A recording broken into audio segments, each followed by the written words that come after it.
સમગ્ર ગુજરાતના ઓબીસી સમાજને મારા નવગણજી ઠાકોરના પ્રણામ અને વંદન। ગઈકાલે ભારત દેશમાં તેલંગાણા રાજ્યની અંદર ઓબીસી અનામત 23% હતી, એ તેલંગાણા સરકારે વધારીને 42% કરી છે। તો તેલંગાણા રાજ્ય ભારત દેશનું રાજ્ય છે। તેલંગાણાની પેટર્ન મુજબ ગુજરાતમાં ઓબીસી સમાજની 54% વસ્તી છે, તો ગુજરાતમાં પણ ઓબીસી સમાજની 54% અનામત થવી જોઈએ। અનામત વધારવી કે ઘટાડવી એ સંપૂર્ણ પાવર રાજ્ય સરકારનો છે।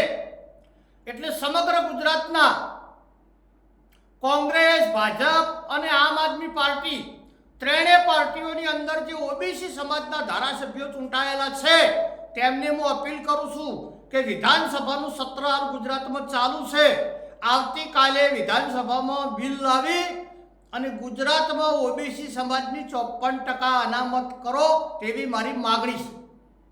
સમગ્ર ગુજરાતના ઓબીસી સમાજના તમામ સામાજિક આગેવાનો, તમામ રાજકીય લીડરો, તમામ યુવાનો, વિદ્યાર્થીઓ, સરકારી કર્મચારીઓ, સામાજિક આગેવાનો સૌને હું અપીલ કરું છું કે અન્ય રાજ્યોની અંદર ઓબીસી સમાજને ખૂબ લાભ મળે છે, ગુજરાતની અંદર ઓબીસી સમાજને અન્યાય થાય છે।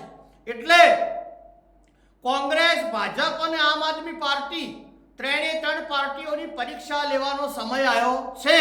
આ ત્રણ પાર્ટીઓ વાળા વાતો કરે છે કે અમે ઓબીસી સમાજના સમર્થક છો, ઓબીસી સમાજના હિતની વાત કરો છો। જો એ આપણે ઓબીસી સમાજનું હિત ચાહતા હોય, એ ઓબીસી સમાજનો વિકાસ કરવાની તેમની ભાવના હોય, ઓબીસી સમાજની પ્રગતિ કરવાની તેમની ભાવના હોય, તો વિધાનસભામાં 54% ઓબીસીનું બિલ લાવી અને ગુજરાતમાં ઓબીસીને 54% અનામત મળે તેવી માગણી કરો। અને તે લોકો મીઠી મીઠી વાતો કરીને તમને બનાવે, ફોહલાવે, તો ચોખ્ખા શબ્દે ગુજરાતીમાં કહી દો કે ગઈકાલે તેલંગાણા રાજ્યની અંદર ઓબીસી સમાજની 23% અનામત હતી, એ તેલંગાણા સરકારે વધારીને 42% કરી છે। તો તેલંગાણાની સિસ્ટમ મુજબ, તેલંગાણાની પેટર્ન મુજબ ગુજરાતમાં ઓબીસીની 54% વસ્તી છે, તો ગુજરાતમાં પણ ઓબીસીને 54% અનામત મળવી જોઈએ।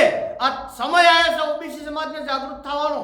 કોંગ્રેસ, ભાજપ, આમ આદમી પાર્ટી અને સામાજિક લીડરોની ગુલામી છોડો।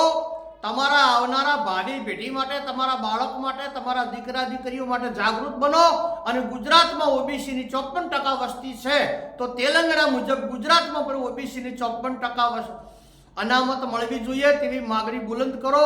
ઘર દીઠ, ગામે ગામથી વિડિયા બનાવીને સરકારને અપીલ કરો। અને ટેસ્ટિંગ કરવાનો ટાઈમ આવ્યો છે। કોંગ્રેસ વાળા તમારા ભેળા આવે છે કે ભાજપ વાળા તમારા ભેગા આવે છે કે આમ આદમી પાર્ટી વાળા ભેગા આવે છે?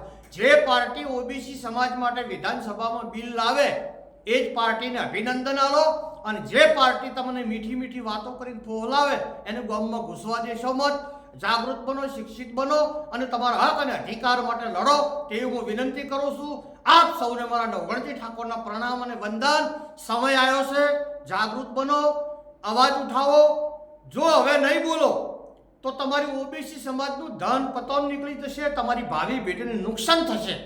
અન્ય રાજ્યોની અંદર ઓબીસીમાં અનામત વધે તો ગુજરાતમાં 54% આપણી વસ્તી છે, 54% અનામત મળવી જોઈએ, મળવી જોઈએ, મળવી જોઈએ તેવા દૃઢ સંકલ્પ સાથે આપ સૌ આ અવાજમાં ગપેથી ગપ્પા મિલાવો, મને સાથ આલો। સૌને જય જય ગરવી ગુજરાત।